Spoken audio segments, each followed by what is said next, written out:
All right. Hello. CCW here with Paul C. Torino in the SHT. We got Sonia Jackson. CCW? Yeah, counter conventional wisdom. So not the gun permit? No. Oh my Counter goodness. conventional wisdom. So we're talking about a controversial topic, which is cured meats. Cured And meat. processed meats, all right? So we think they are extremely healthful, and we're gonna talk about why. And one little thing I want to put in here before we get into the cured meats is we're not talking about deli chicken breasts and turkey meats and things like that. We're talking about traditionally prepared cured meats like pepperoni and salami and prosciutto and stuff like that, all right? Pepperoni. Yo? All right, SHT for life, yo. We out.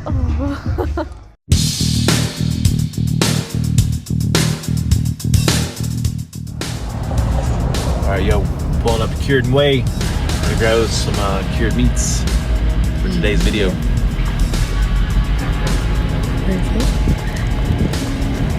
Alright, go. Get it, don't you? Hey, what's up? Hi, we're back. What are you doing? Doing great. We want to get a few things because we're doing a short video today. Sure. Yeah. Membership card. Notice the expiration date on that. Oh my lord. 2099. All right. What's up, y'all? SHT for life. This is a new thing me and Ashley came up with because I always do this, and she's like, "That's what you can use it for, SHT for life." All right. Anyway. Have we double checked that that's not a gang sign? No, we have not. We probably should. We need to double check it. Once we Okay. double check it, then we're going to be okay All to right. use it. Deal. At will. All right. So, what are we talking today about? Cured Sonia? meat. All right, cured meats. Yeah. All right, cured meats. We're talking about cured meats today. So I think this is an important topic because, first of all, a lot of the things that we do in the SHT community are almost opposite from what everyone else thinks is healthy. But, I mean, that kind of makes sense because the majority of things that people are doing out there are not right because people are having a really hard time with all this stuff. So it stands to reason. It's almost like you want to do the exact opposite of what we've been told for our entire lives, and usually that's going to be the right thing to do. But I think this cured meats topic is something good to address because we get into this realm and we're not sure if these things are okay for us or not. And I want to talk about what cured meats are and demystify that whole thing. And then what are the big questions that we get around cured meats? I mean, we talked about this before, right? Like in the Facebook group. Get over here so people can see you. Hi. I'm also videoing and talking at the same time. So what are the big questions that we get? I mean, we on get cured a lot of what is cured, like what makes cured meat mean? cured. What else? What's the big question? The big one surrounding bacon is the sugar good for you that early because of the way we, line up our food. Is sugar a problem in it? Yes, right? is sugar a problem? So it's like there's two things with the sugar. Some people are sugar zealots, which means that they try to avoid everything that has any hint of sugar in it whatsoever. Which we disagree with that because we think sugar is, part of like the foods that we're eating. Like it's perfectly fine, especially if it comes from real food sources. But then also, like they're worried about the sugar content because we recommend people avoid sugar and starch first part of the day so that we can train our bodies how to tap into our own fat stores for fuel. And so if I'm eating a bacon that is cured with sugar and sugar is on the label, is that a problem? Right? So that's part of what we're trying to address today. Yeah, no, that's a huge question that we get asked. I think that would be the biggest thing. And then also the whole processed meats thing. So, all right, so let's talk about what cured is. So first of all, cured meats are going to have two things in common usually. Yeah. I'm trying not to use the for symbol now. It's fine. Two things in common. Most of the time, they're going to be made with parts of the animal that most people typically don't consume, which is going to be like the scraps, okay? And then the second thing is that they're going to go through this cured or fermentation process. And so then we just need to figure out what is that cured or fermentation process. So, curing, do you know what curing is? No. Okay, to be completely honest with you, I do not. Good. All right. So curing is, when you think about it, meat can go bad pretty fast. Yeah. If you've ever had a raw piece of meat and you set it on the counter and a day or even half in a the day. fridge. It's like even in the 3 fridge. days, you're done. Exactly. Yeah. So meat can go bad pretty fast. So from an ancestral perspective, we had to learn how to store and carry and preserve meat because we didn't have refrigeration at some point, right? So curing is basically adding salts, nitrates, and nitrites to the outside of a meat, which will draw moisture out of the meat. And that moisture is what contributes to it going bad and the pathogens, feeding and proliferating inside the meat. So that's what actually makes it go bad. So when we cure meat, we're going to be adding salt and nitrates to the outside of the meat, and that is going to pull the moisture from the meat, and that's what we would call dry curing. And then sometimes we'll add some sugar to that process because you need to balance out the harshness of the salt and the nitrates and nitrites. And then also that sugar is going to contribute to a very minute fermentation process where we have beneficial microorganisms that will feed on that sugar and start a fermentation process. So when it comes to curing is not a bad thing at all. Curing is actually ancestral. Curing implies a little bit of fermentation, and we love fermentation. Fermentation is actually a good thing. It starts to pre-digest the meat, it starts to break it down a little bit, and then that drying process allows us to store the meat and carry it, and it's not going to go bad on us. Now, of course, in this modern world, we have refrigeration and other things, but still, curing is going to be an ancestral way to preserve meat. So would you say curing is the meat form of pickling for vegetables? In a way, yeah. Right? Or fermenting. Yes. Fermenting vegetables, yes. So curing would be, one way. Now, you can actually ferment meat as well. And there's instructions on that on the Weston A. Price Foundation. Cool. And you'll see ancestral populations. I don't know if you've ever watched Bizarre Foods with Andrew Zimmern. Yeah, I love that show. Yeah, and they go dig up That's some true. some fermented meats out from under the ground, and it's just sometimes I think it's horrific tasting, Crazy. but in this case it is very similar. Okay, all right, we're cool. looking to preserve meat like we're looking to preserve produce in the fermentation process, and there's a little bit of fermentation that goes into this curing process. Cool. So I think that's the big takeaway from this, is that curing is not a bad thing. Curing is actually a really good thing. Curing is ancestral, and it allows us to store meats and preserve them for a period of time that otherwise we wouldn't be able to do, because if a meat is not cured, then it's going to go bad pretty quick, and you need to cook it before it goes bad. All right. Now, sugar in the That's ingredients, something I've got a question. that is not going to be a bad thing, because Even- sugar implies that that's part of that curing process, and so that is there to initiate that slight fermentation process. Okay. What were we going to ask? So, I mean, do we know that the sugar is the best kind of sugar, or should we even worry about that? Well, you know what I'm saying? That's a good question. Yeah, absolutely. So I would say the focus, just like with everything else that we do, is real food first, right? So I think it's more important, more beneficial to be eating meats and cured meats than it is to get too caught up in quality, right? Okay. And I'm not saying quality is not important. Of course it's important, Yeah. right? But we want to eat real food first. Yeah. Within the realm of real food, then of course we want to look for better ingredients. You know? So you're going to see, ideally you're looking for cane sugar, or maybe something even a little bit more holistic, which might be some maple syrup or something like that. But again, sugar in the context of curing, it's not an ingredient that you're supposed to taste. You're not making candied bacon. No. It's just contributing to that curing and fermentation process, right? Okay. So obviously the better the quality, the better it's going to be for you. You know, so if you can find something organic and pastured and all that, that's great. Now, when you're out there shopping, we'll try to put some pictures up, but I know this is also an audio. When you're out there shopping, have you ever noticed that there's a lot of options that say uncured? Yes. Uncured bacon, uncured pepperoni, uncured salami. Yeah, what does that necessarily mean? It's a conundrum. It's impossible. Yeah. Because those are cured meats by definition. Right. Okay? So in America, because so many people are so concerned about nitrates and nitrites, nitrates and nitrites exist in real food in general, and they exist really strong in plant matter. Right. And so people don't like added nitrates and nitrates because there's been some research that and observational studies that point to this being some kind of a problem. And some people are sensitive to nitrates and nitrites. But the reality is that there's more nitrates and nitrites in produce than there is problematic that's in bacon or anything that's a cured meat. So, but to get around that, a lot of food producers will use something a little bit more natural, which would be like celery powder that's been refined and processed a little bit, that has really high amounts of nitrates and nitrites, which celery in general has high amounts of nitrates and nitrites. So they use celery powder. So they're still using nitrates and nitrites, but it's a more natural version. And so they can get away with using this term that is uncured, even though it's still cured. But they can call it uncured because they're not using added nitrates and nitrites. They're adding celery powder that is filled with nitrates and nitrites. And so they can call it uncured. But when you think about what is pepperoni, pepperoni, by definition, is a cured meat. So it's impossible to have uncured pepperoni. Yeah. You know? All right. So is there any other anything else that we need to talk about as far as that whole process? Those are the two major questions that I get. So cool. Yeah. So I think the takeaways is cured meats are great. They're parts of the animal typically that we absolutely love and we think are extremely healthful and beneficial, not just the muscle meat. Cured means that the moisture has been pulled out. If you see sugar on a cured meat, that is not a problem at all. Yeah. I think the indicator there would be if you eat a meat that's been cured with some sugar in it and it tastes like candy, well, obviously it's sweet. Yeah. But most cured meats, even like the Welshire and some of the other ones that, like the Black Forest ham that have some sugar as the ingredient, or even the Christensen Farms one that we get, it doesn't taste sweet at all, and that's because it's just part of the curing process. It's a curing agent, okay? Yeah. And we love cured meats because we think they're extremely helpful. Now here we've got, I know this might not be as beneficial on the audio version, but we're going to go through like a couple of examples of ones. So we've got some favorite things here. This was supposed to be hidden for you because Sonia has not eaten today. And her mouth is watering. We went to one of our favorite local charcuterie places that does cheese and charcuterie or meats, and that is Cured and Whey. Yes. So, and we picked up some stuff here.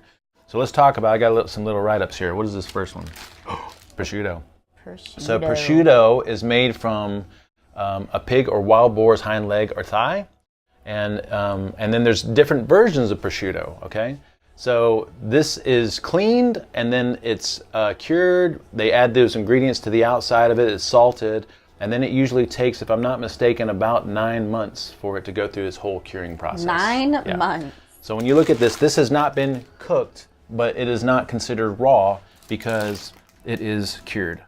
All right? So now my mouth is watering looking at that. I know. That looks delicious. All right. Let's go. You go. Ladies Me first. first? Yeah, Thank absolutely. you. I'm going to take this piece. That looks like way more than a quarter pound, actually. This does. They're very sweet. Let me see if there's any more history I want to read on prosciutto. All right, we're doing a little taste test. Yeah, for those of you listening. And they do confirm here about like that mild fermentation process, which is extremely beneficial in the curing process. So, cheers. Cheers. Yeah. Oh, that's delicious. One of my favorite meats ever.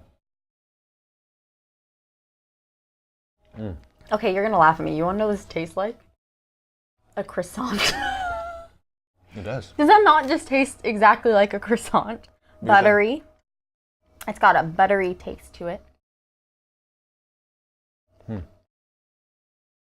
That legit tastes like a croissant. That's really or good. Or maybe I'm just super hungry. You that's delicious. It does taste like a croissant. Right. Like almost like a bacon, egg, and cheese croissant. Yeah. Something like that. All right, awesome. So prosciutto made from a pig, wild boar. And then, they initiate this curing process, which a little bit of that includes fermentation. And then they dry cure it for up to 18 months. Wow. And dry 9 to 18 months? 9 to 18 months, right? Crazy. So dry cured just means that it's hung in a well-ventilated area that is ideally some dry air. Sometimes they'll heat that up just a little bit to speed the process up, but can be dry cured for about 18 months, right? So how would, I guess for those listening and watching, how do you like to eat this or use this? I just eat it raw. Yeah? Yeah. What's the best way? I don't know. Do you pan fry it? Do you? Oh, no, I wouldn't. No? No, I don't. No, you just eat it raw? Yeah, just eat it raw. Okay, cool. Because it's not raw, it's cured. Yeah, okay. It's technically not considered raw, it's cured. Because that curing process is actually like a mild form of cooking. Yeah. Right? Okay. Cool. All right, so the next one we got here is what? Ooh, yeah. Is that pepperoni? It's pepperoni. All right. So let's give a little history on pepperoni. This American variety. Okay, so what they do with pepperoni is usually a mixture of beef and pork. And they mix that up with some ingredients, including some nitrates and nitrites, which could be natural nitrates and nitrites, which means they don't have to use the term cured, but it's still cured. So they would mix that up, and they would let that ferment for a few days. And then they would take that and push it into some casings, and then let it dry cure for as long as it takes for it. Usually 6 to 8 weeks is what it says, right? So, yeah, super simple process. Looks delicious. What makes pepperoni is the seasonings and the blend of seasonings, and it's usually pork and beef. Right? Awesome. You ready? I am ready. I love pepperoni. I'm just like, my mouth is watering I as I'm know. sitting here talking through this. Cheers. I should take more. Cheers me. Wow. Yep, that's delicious pepperoni. That's better than anything I've ever had on a pizza.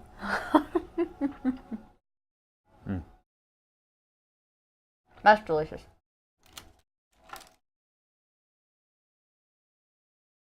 It's got a little spice to it. Very flavorful. It's one of my favorites. Yep.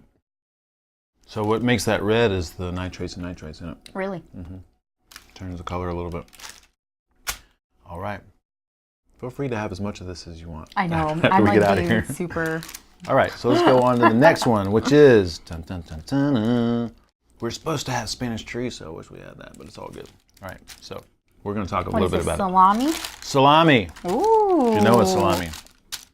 All right, so let's just look at a little history on the Genoa salami. Bum, bum, bum, bum. Can be stored at room temperature for up to 40 days once cut. Wow, that's pretty cool, right? You can store salami up at room temperature for 40 days. And then the manufacturing process includes. So it's very similar to pepperoni. So it can be beef and pork are usually a mixture. And same thing, they add some specific spices and seasonings. They mix it up. They let it ferment for a few days, and then they push it into some casings and let it hang and air dry or air cure. And then, air cure, dry cure is what it's called. And then sometimes you'll see in that traditional salamis, you'll see that mold that's on the casing. So they'll inoculate that mold with some beneficial bacteria to enhance that fermentation process as it's dry curing. All right. But I think the big difference between this and pepperoni is mainly the spices and seasonings and the proportions of beef to pork and fat, stuff like that. Cool. All right. So let's try that. You took a big handful of pepperoni last time. I'm taking a bigger handful of salami.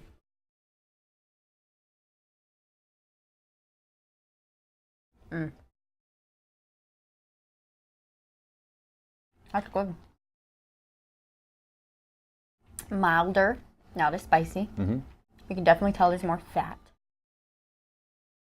A little chewier. I could eat that all day long. It's good. It's delicious. Can you tell we're super hungry? So good. No, that's good. Yeah. Now the thing we don't have here is Spanish chorizo. So when you think about chorizo, what do you think about? Like, where do you see it? How do you see it? Nothing. I'm not familiar with it. To be completely honest with you, yeah. Okay, cool. No.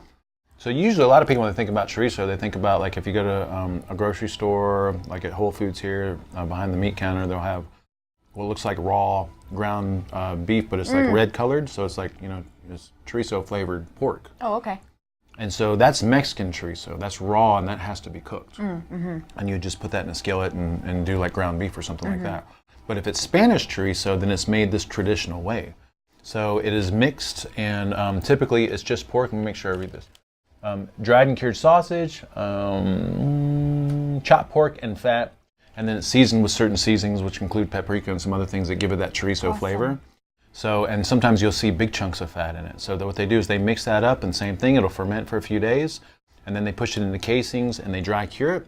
But then also chorizo is typically, in a lot of cases, traditionally smoked. So a lot of these you can smoke after the curing process, but it's not necessary because the curing process cooks it. It makes it non-raw anymore. But a lot of chorizo is going to be smoked. All right, finally, we've got bacon. Bacon. So bacon is cured pork belly. That's it. So salts, nitrates, nitrites added to the case or the outside of pork belly, and then that dry cures it. Maybe a little bit of sugar sometimes to add in the fermentation process. If you see uncured bacon, all that means is that they used something else with nitrates and nitrites in it that's not just nitrates and nitrites. They use a natural form of it, which is still the same thing, right? But when you're looking for bacon, we love looking for good quality things like pasture-raised, hormone antibiotic-free. Love the Welshire brand. I think it's great. So this is some stuff we got from Whole Foods. You want some of this? Yeah. Always want some bacon. Take this fatty piece. One thing different about this is about 8 days old, so sorry. It still tastes great. I don't even care. I'm just joking. No, this is delicious. Cool. I think that's about all we got. So, cured meats, they're ancestral. They're good for you. Embrace them.